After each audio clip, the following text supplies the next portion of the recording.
you can have a dream or an idea and a thought, and someone else can also have the same dream, idea, or thought. Back in 2007, 2006, maybe 2008, I had the scariest nightmare I've ever had in my life. This is around 2006, 7, 8, probably closer to 2007, 2008. I had the scariest nightmare of my life that I've ever had. Super frightening. I believe I've mentioned it on this channel once, maybe twice, but I've never thoroughly gone into extreme detail.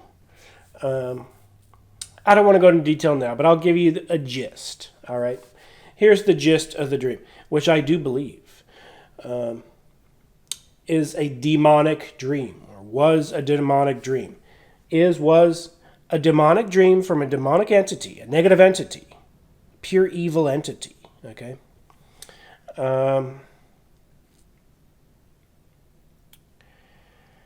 Here's the dream, which I had at my sister's apartment around 2007, 2008. It's a pretty short dream. I'm in a room, and it's a party, and there's a bunch of teenagers there. And I believe I'm a teenager as well. Just hanging out, People are drinking, just red cups. They're consuming red cup beverages and having a good time. There are jocks in Letterman jackets.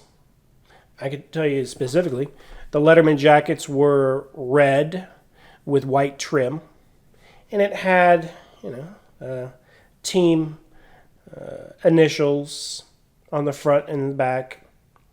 So guys in jeans, mostly white t-shirts, and Letterman jackets that were red with white trim.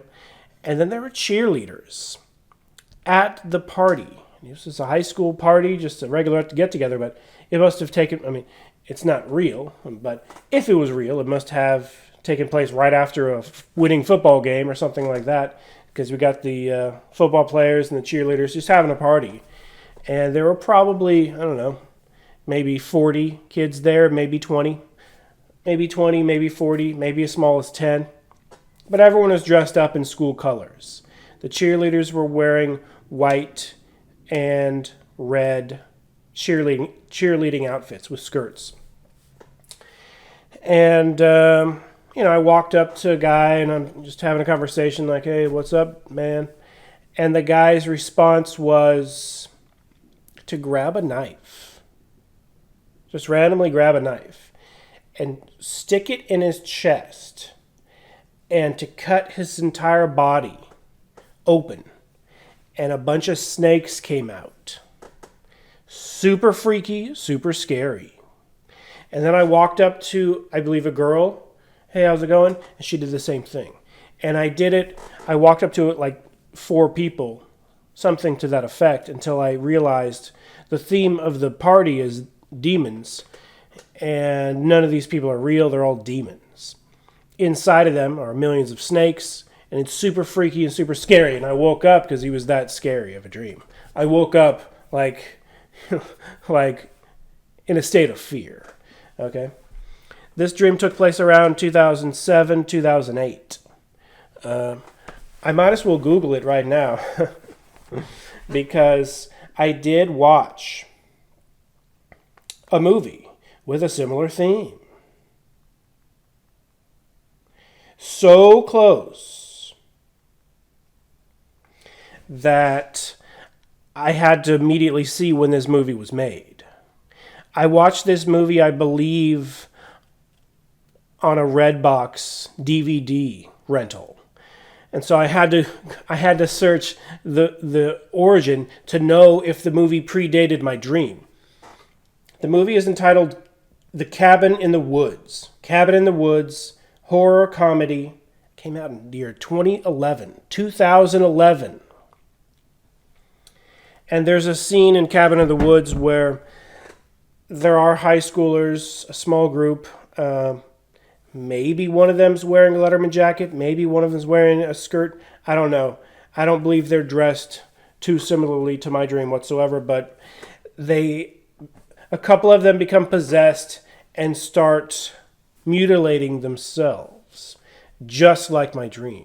Now, I don't think snakes came out, but the theme of a party with high school kids where out of nowhere they start mutilation, bad stuff, yada, yada, yada. The theme was so close, the feeling was so close that I was convinced the script writer for that movie had the same dream I had. Perhaps, who knows? But 2007, 2008 is when I had the dream, around there. Let's say it was 2008. 2009, 10, 11. The movie comes out 3 years after my dream, and it was pretty close. Now, it wasn't the exact same scene, but out of all the movies I've ever watched, out of all the books I've ever read, that's the closest thing to what my dream was. Was that horrific scene in Cabin in the Woods. Predated it by 3-4 years. So I think it's possible that scriptwriter had the same demon dream that I had, or perhaps they grabbed the idea from the morphogenetic grid. But most definitely that was a demon dream, and my sister's apartment was freaking haunted by negative entities to an extreme degree. That was the only time I ever spent a single night in that particular apartment. My sister moved out shortly after, so I never had a chance to even go back and check it out. Perhaps I'll ghost investigate near those apartments one day. There is a public, little creek close to the apartment complex. So perhaps I'll ghost investigate the little creek area. I don't know, but I can tell you this.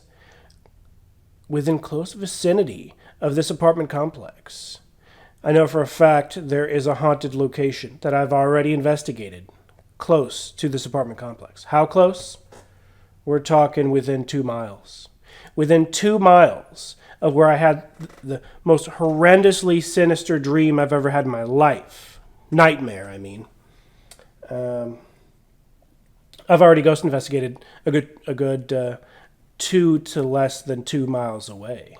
So that is interesting. That particular region is haunted. I've already confirmed on many ghost investigations. And I read, I occasionally will Google haunted, ghost stories. I have a couple of ghost alerts on my email. And I'll try to find interesting ghost stories for research purposes. And one of them, maybe I used the keyword search, maybe I didn't, I can't remember, but one of them is a ghost story that happened about someone at an intersection of a road, and they saw a wagon, horse-driven wagon, all black, with black horses, and I believe the driver was wearing a top hat, and there was a woman inside, and they're like, wow, that's unusual. You don't see a carriage driven by horses very often. And they they turned around, and then they turned back, and he was gone. It vanished. No clockety clankety. No more horse feet hitting the pavement, but bam, disappeared, vanished. So that was an apparition. That was a ghost sighting of an entire ghost carriage. And it didn't happen too many years ago. And that sighting was within 10 miles of the apartment complex where I had the most horrendous nightmare of my life, within 2 or less miles than a location I've ghost hunted many times, extremely positive in the terms of confirmation of entities admitting and acknowledging they're there with many responses. I wouldn't say they're positive entities. I would say they're negative entities, to be honest. You know, I have not worn these glasses too often. And so I'm getting a reflection because these glasses are extremely reflecting, almost even on my side. And this new light setup I have here is reflecting off of my polarized lenses. And I'm seeing just a reflection of the light, that's it. But while telling this ghost story, it almost looked like there was an entity standing right there. Shoot, that'd be pretty sweet if I had some ghost glasses that worked. I'm not paranoid enough to think it's legit. But, you know, I do believe there are good times to see ghosts. I do believe there are more likely times to see ghosts. And who knows? Maybe these are some ghost hunting glasses. I don't know, man. I got these glasses on a website on sale, super clearance. Now I kind of wish I bought more than two. I bought 2 pair of these glasses. Super clearance, super sale, dirt cheap. I bought them because I thought they looked cyberpunk. Not expensive at all. Dirt cheap. Perhaps I'll see if they're still selling them. I bet they're sold out. Bought these a couple years ago on a website. They're not for sale or anything. But I thought they were cyberpunk looking. I got a black pair with silver, and I got an orange pair with blue. And it's not any brand name. It's literally generic. But I just like their look, you know. But they're so polarized that I'm getting too many reflections going on. And it's a little confusing. Probably not the best idea to wear glasses with such a light display. We're in the 3rd dimension. Here's a Gujitsu. His name is Brain Boom. Reminds me of Krang. Let's get a zoom up of Brain Boom because we can't really see what's going on. Are we too zoomed in here? This is Brain Boom. It's a Gujitsu toy, not a sponsor. Here's Brain Boom. I'm going to be opening this guy up. Got Brain Boom here. Going to be opening him up. He's super ultra rare. This guy ain't cheap. This guy's like 40, 50, 60 bucks on Fleabay. But you know what? It's not always about money. I didn't pay that for this guy. I actually found this guy in the store. I just opened him up. Brain Boom. He reminds me of Krang from Ninja Turtles. Brain Boom. Here we go, Brain Boom. Wow, here's Brain Boom. Pretty bad lighting. But let me squeeze him for you. Oh my goodness, this is crazy. Whoa! Wow. It's just a stress toy because I need to relieve some stress.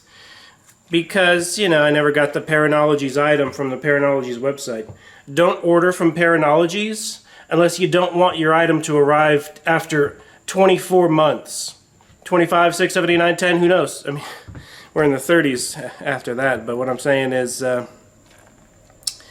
never got my ghost hunting device from Paranologies. Gotta squeeze some expensive stress dolls. Now this one wasn't expensive for me, but I'm noticing he's rare, and you know, rarity is a gimmick these days. So Gujitsu pre-packages one rare toy per series, and this guy is from the Galaxy Blast series. So there's only one rare Galaxy Blast figure, and it's Brain Boom. Man, he's pretty cool. I got this guy at the store. What happened was my tire went flat, and I have to go into debt and make payments on this new pair of tires. The website, Walmart, they said this tire fits your car. So I clicked buy. It was the best deal, of course. Cheapest tire. And I get there, and it's the wrong size. And they say I made the mistake, and I said, you know, Walmart, the website said it fits your car. I'm not a tire scientist. I didn't know if the numbers are different per brand. All I knew was the website said it fits your tire. So I had to wait 2.5 hours to get my tires installed, the correct size. It took them an hour just to give me a refund because there's no refund policy on tires whatsoever. So I'm walking through the aisles of Walmart for 2 hours. Jeez Louise, talk about a horrific day off. My entire day wasted just wandering the aisles of Walmart. But, there was a little happy thing, a little serendipity, because I found this guy. Now, interestingly, I already got this guy. I already bought this guy. I'm already a fan of this guy. But I get to open this one and play with this one. I'm a fan of Krang from Ninja Turtles, and he looked Krang-ish. He's Brain Boom. He's basically a walking brain. Sure, he's not pink like Krang, but he's a cool-looking dude. That was pretty cool. I got my second. Wow, he smells very plasticky, very synthetic plastic factory smelling. I actually bought 2 of these guys at the same time in a lot, and on Fleabay, a couple months back.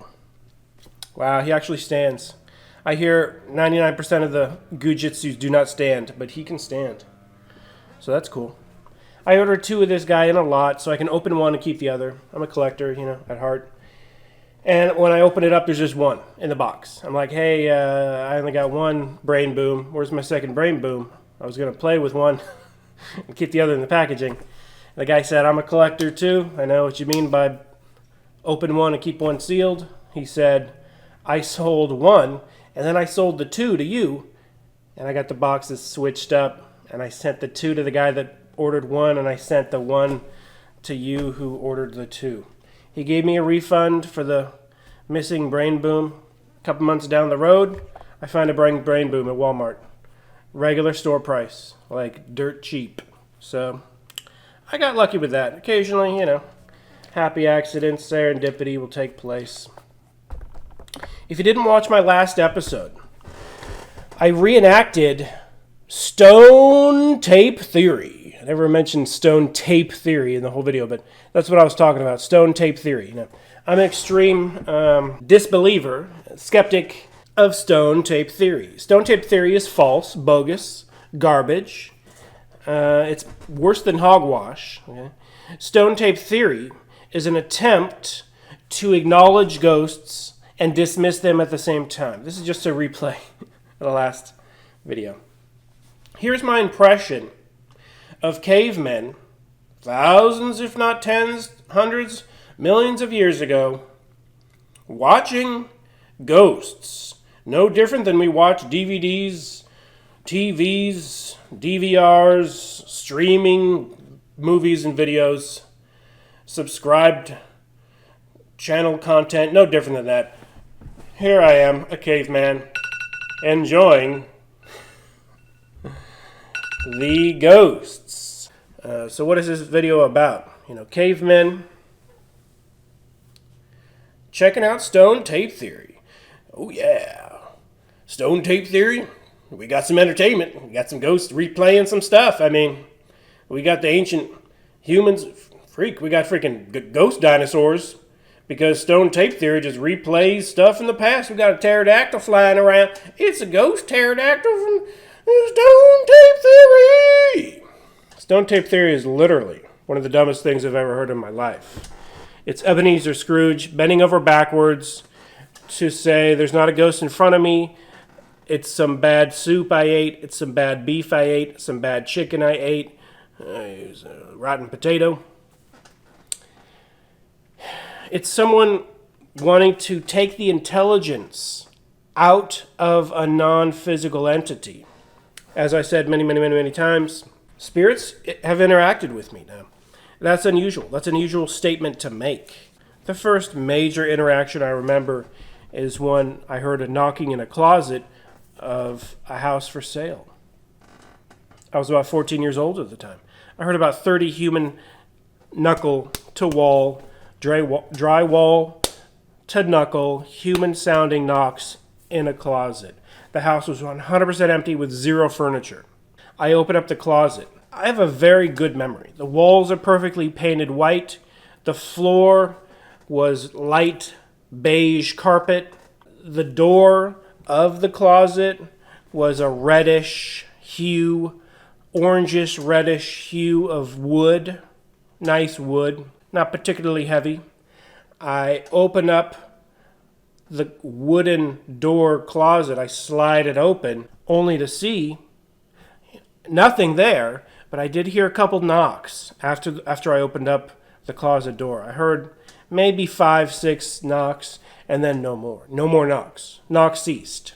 So I went outside and went to the wall where it would be the back side of the closet. Nothing there. No shutter, no tree, no shrubbery, nothing. Just a perfectly manicured lawn. That's it. And only looking back can I see that was my first really encounter with a rapping, tapping spirit. You hear about the stories of rapping, tapping spirits of old, and you hear about seances and Houdini debunking them as all fake. Rapping, tapping spirits exist. They are real. I do remember hearing about them vaguely on TV and not knowing if it was real or not. One story comes to mind, maybe Unsolved Mysteries. There's a barracks. There's a military group, some army guys, and they're in the barracks, and they hear a knocking, a rapping and tapping. They realize this is a spirit knocking like on the floorboards of these old barracks.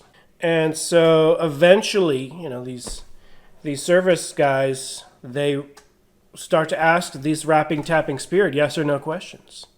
And it answers yes or no questions. I think one of the crudest questions asked was, is there sex in the afterlife? Do spirits have sex?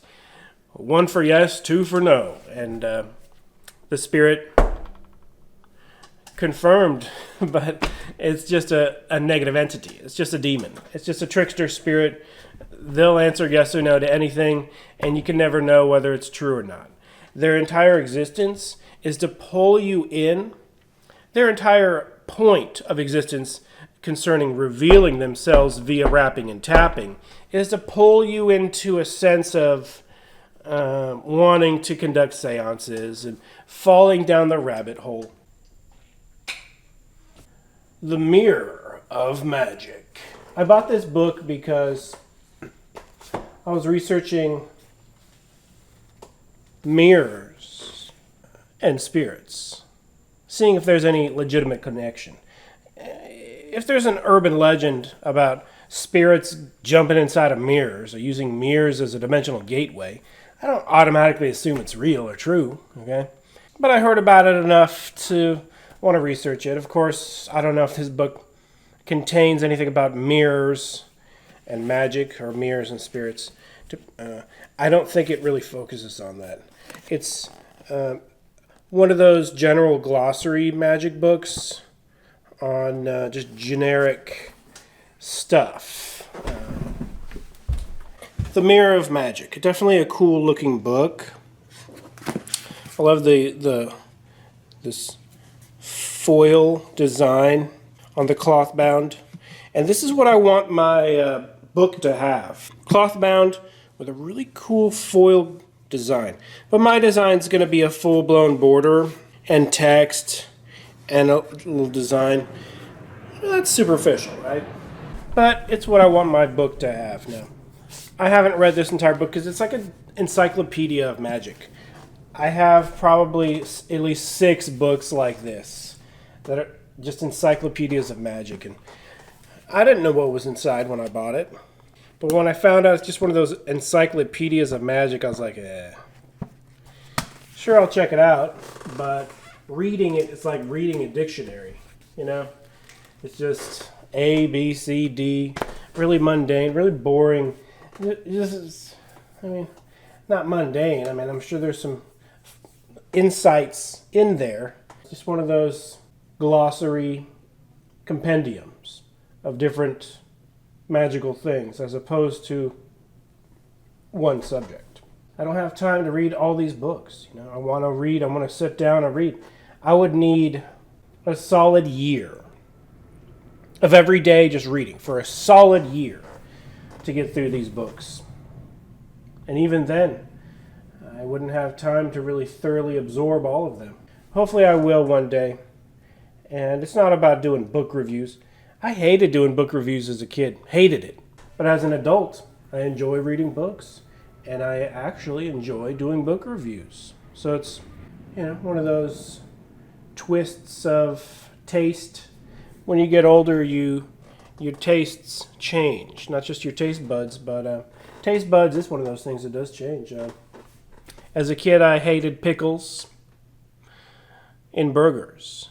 And now, I don't mind them so much. It's tiny stuff like that, I was going to do an entire episode just showing my little stress balls.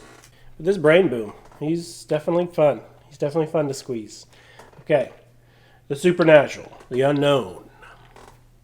Wearing a shirt that says 3 dimensions. We're in the 3rd dimension, according to science. And a lot of pop culture will say the 4th dimension is so unknown and we could never get there and we don't know what it is. Anyone who's even read a definition of the 4th dimension knows it's just time. Time is the 4th dimension. And anyone who's read a dictionary, glossary definition of what time is just a 3D object existing in 3D. And the ability to move from one point of that 3D object to the other point of that 3D object, no matter how small, takes time to even look at that 3D object, let alone move across it. And without time, 3D objects are not possible. So we are already in the 4th dimension. This is the 4th dimension.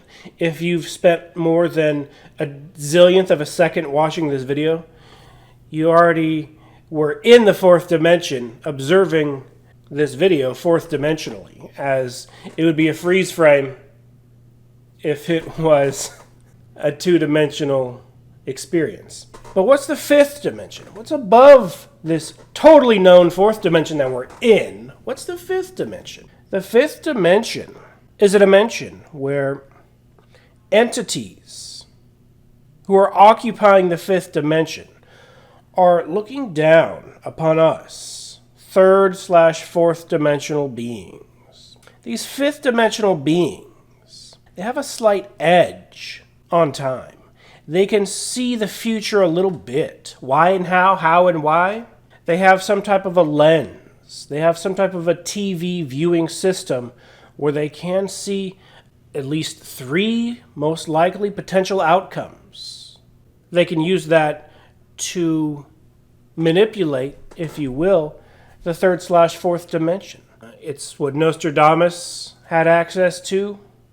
Nostradamus supposedly put his predictions in quatrains because back then, if you predicted the future super obviously and it was true, you would be put to death. It was illegal to practice magic. Nostradamus, for example, he used the old crystal ball, black mirror technique, but he used the bowl of water version of the technique.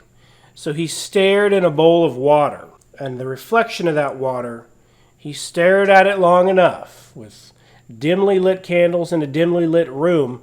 I would have to guess. Would have to assume, because that's how the crystal ball gazing, black mirror gazing technique works. You got to be in a dark room. Got to have some dimly lit candles. That's it.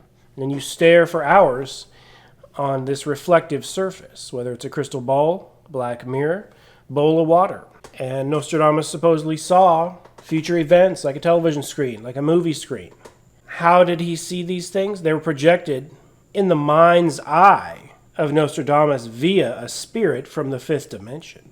A negative spirit giving Nostradamus a little sneak preview of the future. Could it have been a 6th dimensional being, 7th dimensional being? Most definitely. Could there have been positive entities interjecting that information? I guess. It's possible. Could there have been negative? Most definitely. I think it's more of a negative entity thing. But it can also be a positive entity thing. It's just whether you are chosen by the higher dimensional beings to receive information or not. And then that's where it gets a little convoluted. Everyone's going to claim they're getting it from the Supreme Being. everyone's going to claim they're the end-all, be-all of truth and light and knowledge and information and facts. And anyone can do that. Anyone off the street, anyone staring at some water can say, that's what happened and only I could see it. It's the factual truth and no one can deny it. Nostradamus is an interesting character, though. I mean, I believe, like Dr. John Dee, I think he was Catholic. And so he's kind of going against his own, in the Bible it says no divination, no soothsaying, no this and that here and there witchcraft. And they were definitely crossing the edge, the border on what's good and bad, what's right and wrong, according to their religion. Back in the day, magic was seen as more as a science to people like Nostradamus, to people like Dr. John Dee, and less of a witchcraft thing. They saw some potential for it to be a scientific field. The occult sciences, you'll see mentioned in many books. It's definitely not something seen as a science today, except among a very small few amount of people. It's still seen as a fringe thing. But unlike the ancient times, it's not punishable by death, except for in some countries it still is. So that's pretty freaky. But, in the free countries, it is accepted as a practice you can do if you want to do it. I like to research these things without any bounds, without any boundaries, without any restraints, without any worry, without any bother of, am I allowed to read this book? I don't consider a single book in the world something you're not allowed to read. Information is information. Information is neutral. Information is totally just ones and zeros. Okay, information is just the alphabet on a medium. Most definitely there's going to be true information, false information, which is why I focus primarily on first-hand experiences. I reverse engineer things on a regular basis. And by that, I assume it's plain to understand, but I suppose it's not plain to understand for people that don't understand where I'm coming from on the term reverse engineering. But I don't physically break apart an engine, but I'll symbolically, metaphorically, philosophically, spiritually break apart an engine. I'll pick up a book. The book will have bizarre concepts of the supernatural, of the afterlife, of the unknown, of spirits, demons, angels, gods, whatever the case, all right? I'll read it with a grain of salt, knowing that, hey, a lot of this is probably just nonsense, but they're talking about spirits in a literal sense, in a non-sarcastic way. They're taking great time to write and catalog this information on spirits. And I'll read and I'll read and I'll read and I'll read between the lines. And I'll look for any parallels between their experiences of ancient times, or even just 50 years ago, maybe 100 years ago, maybe 150 years ago, 500 years ago, whatever the case, whenever the book was written. And I'll see if they have any insight, keys, tokens of wisdom, keys to unlock, exact mirrors and shadows and representations, reverberations of exactly something I experienced. Maybe worded a little bit differently, but I know what they're talking about. I too have experienced that. I see a similarity and I'm like, yes, I've actually experienced that same thing. I didn't know anyone else did either. And in that way I can reverse engineer, a chapter and figure out if the author was just BSing through the whole thing, or if there's actually some hidden gems of wisdom located within. Bob Lazar claims the U.S. government reverse engineers flying saucers and tries to get a whole handle on how they work so they can build their own flying saucers.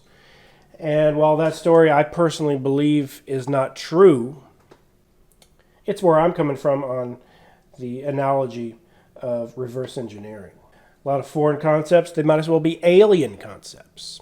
There's an extreme occult secret I was about to reveal, but this video is going to get 200 views. And in my experience, some dude that's writing a comic book, some script writer writing a script for a piece of crap, run-of-the-mill, straight-to-streaming movie is going to have like a 4% on Rotten Tomatoes. We'll snag the idea and throw it up on some piece of garbage movie. A novelist once liked one of my tweets, and I saw that he published many books, many books. And then within seconds, he immediately unliked my tweet. I was talking about spirits. I was sharing some super secret occult insight on spirits. And some novelist has written hundreds of books, liked my tweet, and then unliked it, because he didn't want me to know that he was liking my stuff. I tend to be a muse for writers.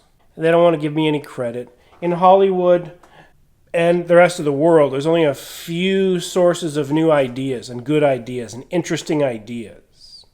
And the origin and source of those ideas are usually someone like me with very low views. I have over 500 videos, like 600 videos, something like that.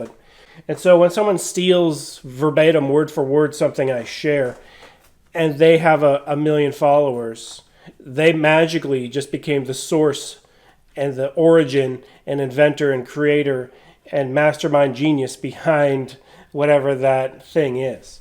The only way I can use that, I'm not paranoid, it doesn't happen all the time, just a few times here, a few times there it happens, is I can use it to share true information, knowing people are going to copy it and steal it and repeat it and never give me credit for it. It's a good way to put true information out there.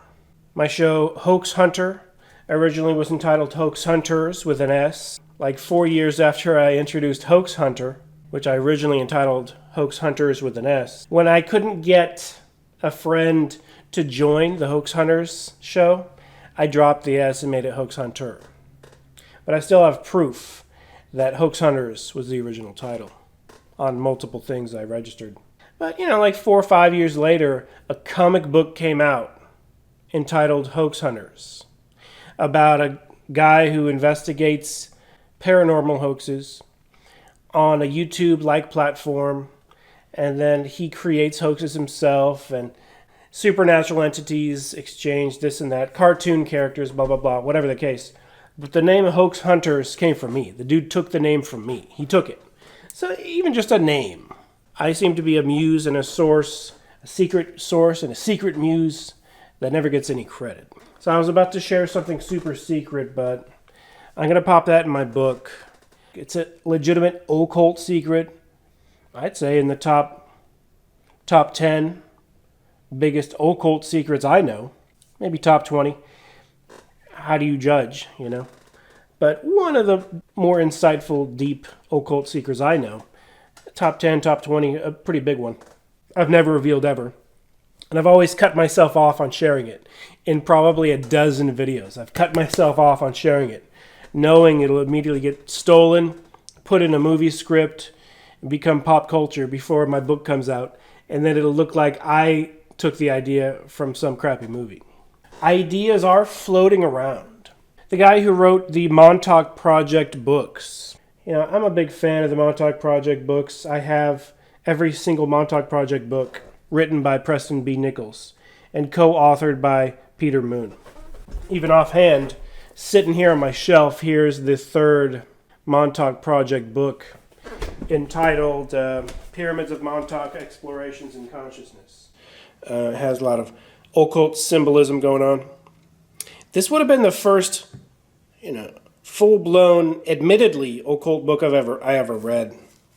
Even on the back it says, "Go beyond the occult." Peter Moon injected more and more pieces of information into the Montauk Project books. And Peter Moon is a worshiper of Aleister Crowley. Peter Moon just huge into Aleister Crowley, and he doesn't hide it. Whereas Preston B. Nichols, who is now passed on, rest in peace. Preston Nichols just focused on the time travel. Peter Moon focused on other things, just trying to interject Aleister Crowley into time travel. But Peter Moon will try to interject Aleister Crowley into everything.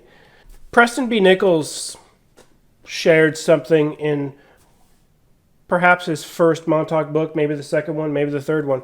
He said there's a thing called the morphogenetic grid.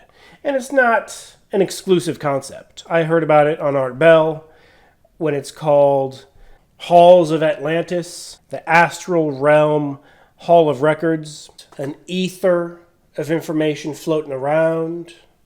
Even Nikola Tesla, I believe, vaguely mentioned it. Preston B. Nichols called it the morphogenetic grid. I never heard that term. I thought it was a pretty cool term.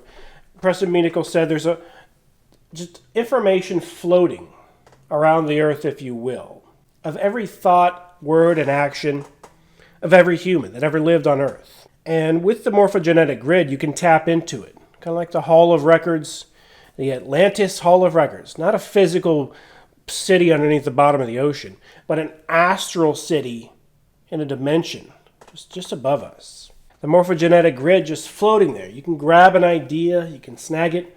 Napoleon Hill, in his 1940s book entitled Think and Grow Rich, talked about the exact same subject. He called it infinite intelligence. He said you can grab those ideas from the infinite intelligence.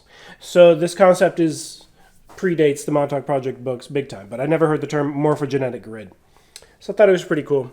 Spirits exist. Stay tuned. More episodes coming soon. I thank you for watching. This has been John Rasmus Houston.